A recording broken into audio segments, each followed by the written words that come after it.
Hello everybody, Dr. Vasquez here, coming to you live this evening to talk about part 2 of treating hypothyroidism. So I started kind of a meandering introduction to this topic in my, I believe, most 2 recent videos. And so what I'm going to try to do right now is be more efficient and obviously less meandering and kind of get down to the nuts and bolts of it. So I'm going to call this, obviously I just said it was going to be part 2, and I'm going to call it level 2. So a bit more advanced than my introduction, but still not like to step number 3, which would be kind of like a legit multidisciplinary expert level, even though this is going to get pretty close. I just don't know if I'm going to, since I'm doing it spontaneously, I don't know if I'll be able to include all the details that I have, somewhere in the recesses. But let's see if this is sufficient for the moment. So as usual, what I'll do is I'm just going to go through this spontaneously.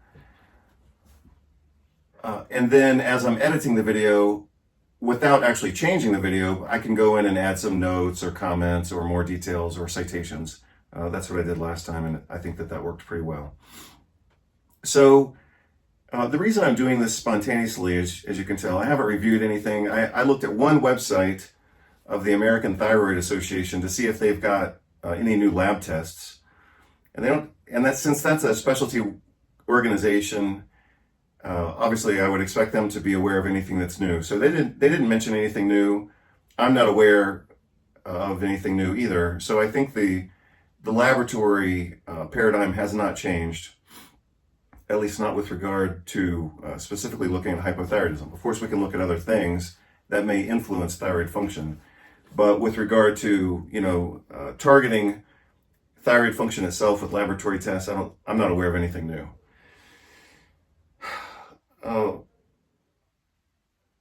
So I'm doing this spontaneously because that's easier for me. Obviously, I don't have to spend a lot of time prepping, but I also don't, for me, this doesn't warrant a lot of preparation. And for anybody who's a legit, clinician at least, or somebody who's, like in my case, I've done presentations on this in the past and I've written book chapters on it and that kind of stuff. I mean, I should be able to do this spontaneously. So that's what I'm going to do. So I'm going to start writing now. And again, you'll see some of the things reviewed here that I said previously, and then I'll take it to the next level. But what I want to focus here on is more the part 3 of what I had mentioned previously. So what I said earlier is that when we talk about hypothyroidism, we have to talk about 3 different main components. One is production, the other is metabolism, and the third one is autoimmunity. So in this presentation, I'm going to talk more about autoimmunity. Beyond what I say here, sure, I could take it to another level, but let's just do this and see if it plays out in a way that is sufficient for the moment. So let's assume, again, as I did before, let's assume we have a patient who we think meets some criteria for hypothyroidism, or maybe we're concerned about that. And so let's just go through. First of all, why would we think that someone is hypothyroid? So let me just write the title of the conversation here. As soon as my pen agrees to participate. Sorry, I'm going to change colors one more time. Going for a little more blue. All right, so we are talking about hypothyroidism.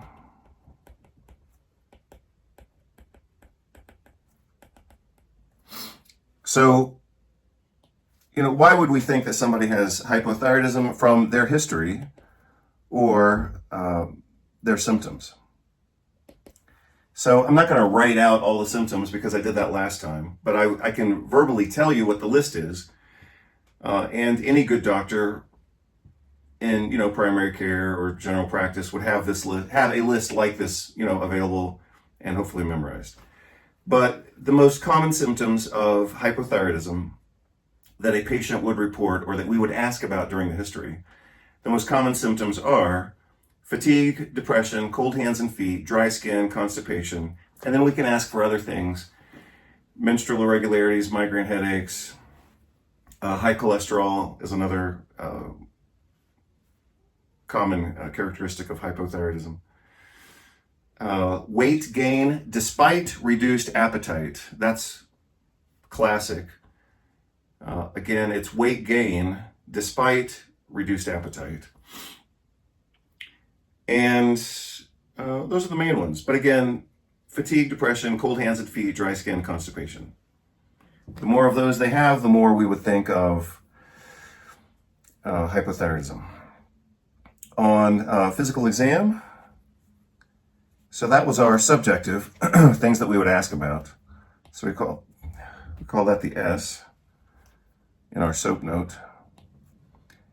Objectively, on physical exam,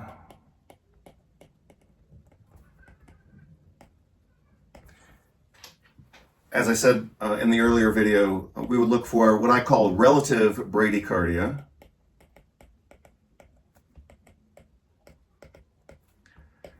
Pretibial edema. Oops. A little bit distracted there for a moment because of some background noise. Delayed, this is the most important one, delayed Achilles reflex return. I didn't say weak reflexes. I stated delayed Achilles reflex return. So I detailed that last time. What else? Cold hands and feet. You can assess that on physical exam. But those are the main ones that are mostly or more specific. Bradycardia in somebody who's not athletic and not taking beta blockers.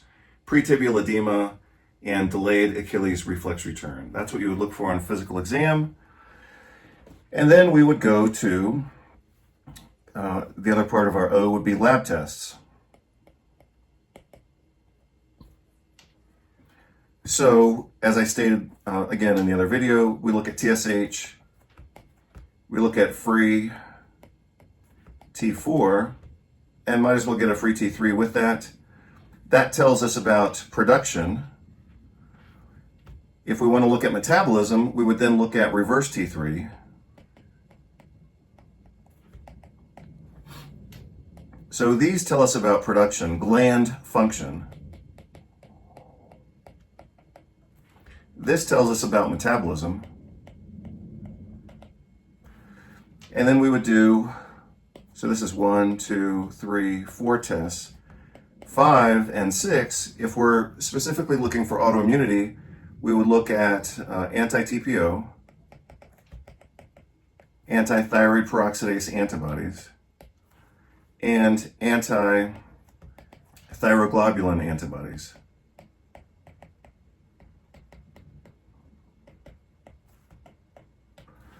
And if either of those are positive, we would certainly support the diagnosis of autoimmune hypothyroidism.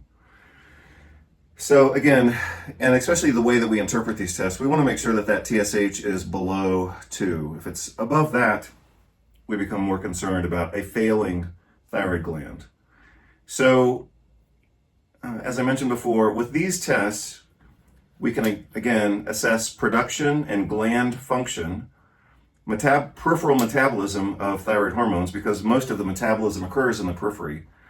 So like I said before, the thyroid gland mostly produces T4, but that has to get converted into T3 in the periphery, at least mostly in the periphery. The brain, for example, doesn't have the enzymatic machinery to produce T3. So if the gland fails to produce T4 and T3, and we only replace the patient with T4, then the brain is going to be hypothyroid, even though the rest of the body has the ability to use that provided T4 for its metabolic needs. So again, we look at production, metabolism, and autoimmunity when we are looking for either like glandular hypothyroidism, functional hypothyroidism, or autoimmune hypothyroidism. So let's assume that we run the antithyroid antibodies and those come back positive. From a histologic standpoint, or a pathologic standpoint, thyroid autoimmunity is a cell-mediated disease. In this case, we're looking at these antibody levels as kind of surrogate markers for cell-mediated thyroid autoimmunity. But if they come back positive, we say, yeah, well, you've got some autoimmunity going on. That's certainly reasonable. This is actually beyond what is recommended by the American Thyroid Association, because they say in healthy people, you should not run the reverse T3 test, but if these people were healthy to begin with, we wouldn't have interest in running the test anyway. So their statement is a common statement, but it's a little bit absurd, because we're only running these tests in people who we suspect of having hypothyroidism, and we suspect that they're hypothyroid because they've got signs and symptoms, especially from their own history or from our asking. They've got some manifestation that makes us think they've got hypothyroidism. So again, that could be fatigue, depression, cold hands and feet, dry skin, constipation, menstrual irregularities, weight gain despite reduced appetite, things like that. Low libido, treatment-resistant depression. Sorry, I don't know why I'm parched all of a sudden.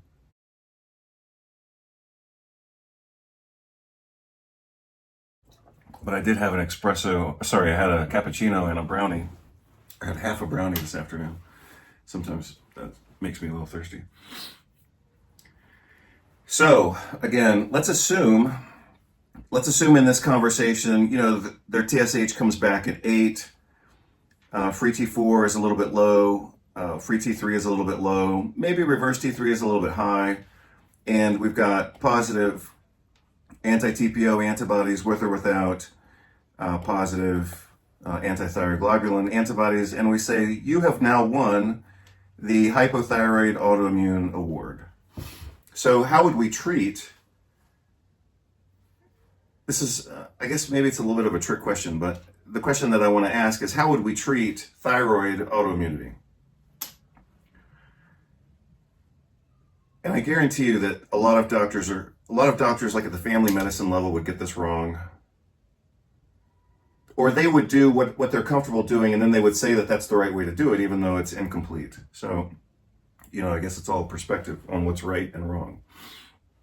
I mean, they can follow medical guidelines and therefore be right and complete in the following of those guidelines, but if the guidelines themselves are incomplete, then it's still incomplete. So, since I stated that this was a trick question, I'm going to clarify my trick question and maybe even make it a little easier for those of you who didn't get the trick in my question. So, my trick question is, how should we, or you, treat autoimmune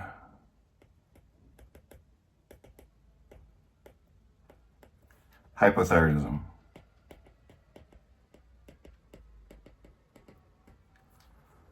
How should you treat this? That's my question. So, hey, look, a little more traffic noise. What do you know? So the reason that this is a trick question is because implied within this question are actually 3 different questions. So let me state that again, since we just had a little bit of traffic noise distracting at least me in the background. So if my trick question is, how should you or how should we treat autoimmune hypothyroidism? That question to me occurs as a logical, reasonable question, but it's also a bit of a trick question. So let me break it down and I'll try to speed up a little bit. Anytime we're treating anything, we have to first understand it. So that's the first trick in this question. The second part, which becomes the second and third part, is that if we're treating autoimmune hypothyroidism, we have to treat the autoimmunity and we have to treat the hypothyroidism as 2 separate components.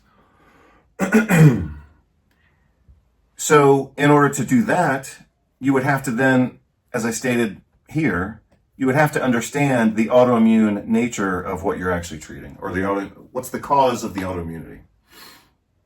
So that's what I'm going to break down right now. So how would you treat the hypothyroidism? That's the easy part. So how do you treat this? At least for a while, initially, my way of treating this is to give them thyroid hormone. So RX thyroid hormone.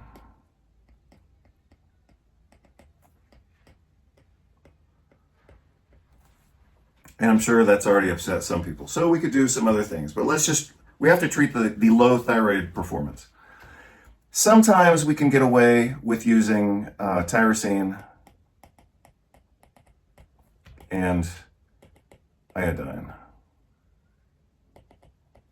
I've seen it work clinically and from a lab standpoint, normalizing symptoms, normalizing lab results.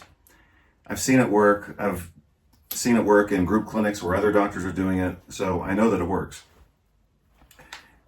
I tend to not do that because by the time, unless this is occurring on the first visit, let's assuming this is a patient maybe I've seen for a month or two, I already have them on a multivitamin, multimineral that has iodine, and I already have them on a higher protein diet, which is going to include some tyrosine. So yeah, I could still use some extra tyrosine in isolation, but I'm a little bit less likely to do that. I'm more likely to go with synthetic T3 and T4, as I stated before. So I could use T4 by itself, I could use T3 by itself, I could use a combination of T4 and T3, whatever. But that's typically my way of doing that. You can also use animal-sourced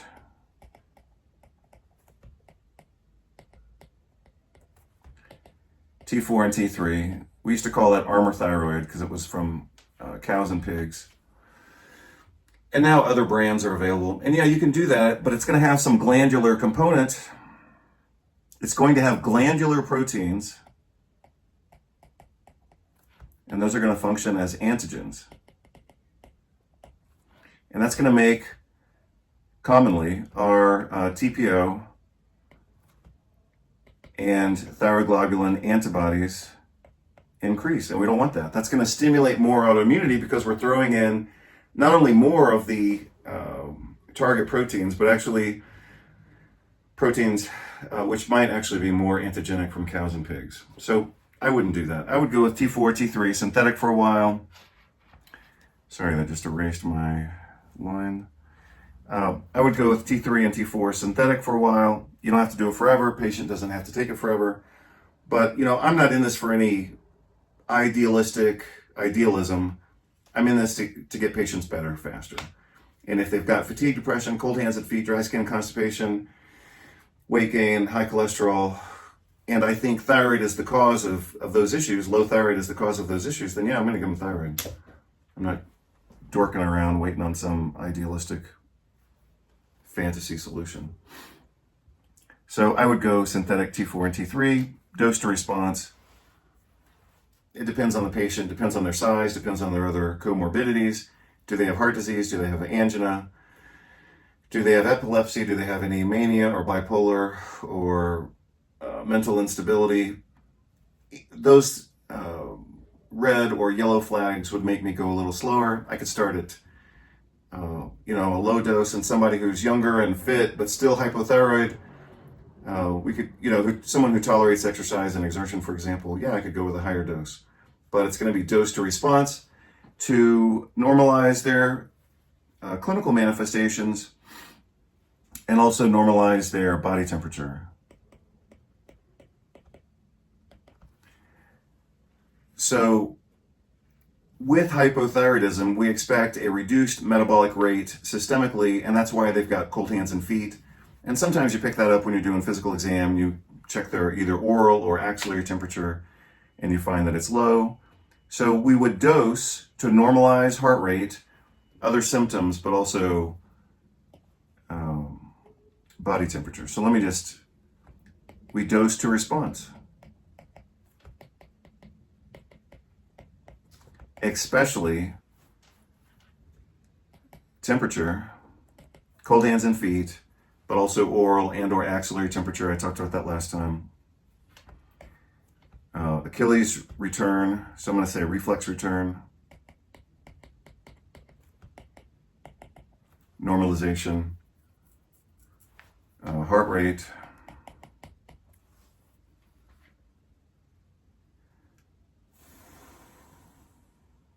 and that's it. Obviously, if they have pretibial edema and you're attributing that to hypothyroidism and you treat their hypothyroid, you would expect that to normalize. I personally haven't seen a bunch of pretibial edema, even though I've certainly seen the other manifestations, and I've also seen them respond to treatment. So that's my treatment for the hypothyroid component of autoimmune hypothyroidism. Now the question becomes, how do we treat... Sorry, my pen keeps flipping around. How do we treat the autoimmune component? And this is the final component of this conversation. So again, it's kind of a trick question. How do you treat this? Well, you would have to first understand it. And I don't mean that academically, I mean that in each individual patient. So we can do a few things generically, so to speak, without laboratory testing, and certainly reasonable to do these things. But beyond, kind of a basic first line approach, which I'll talk about next, we have to do investigation and try to figure this thing out. So figure out what is the cause of the autoimmunity in that particular patient. As a general rule,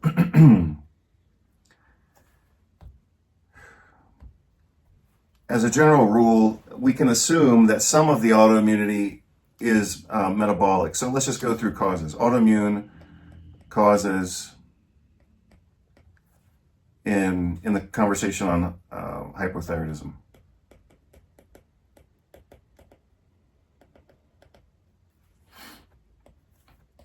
The first one I would say is metabolic. So the thyroid gland is predisposed to autoimmune reactions because it's a very highly metabolically active gland. And because of the high rate of metabolic activity, the proteins can become damaged and therefore become antigenic. And so, reasonably, some people develop autoimmune hypothyroidism because of failure to nutritionally compensate for the increased metabolic demands of the thyroid gland itself. And so what I'm basically talking about there is free radical damage. So I'll just make a note of that. Reactive oxygen species or radical damage to the protein. And we would combat that with using at least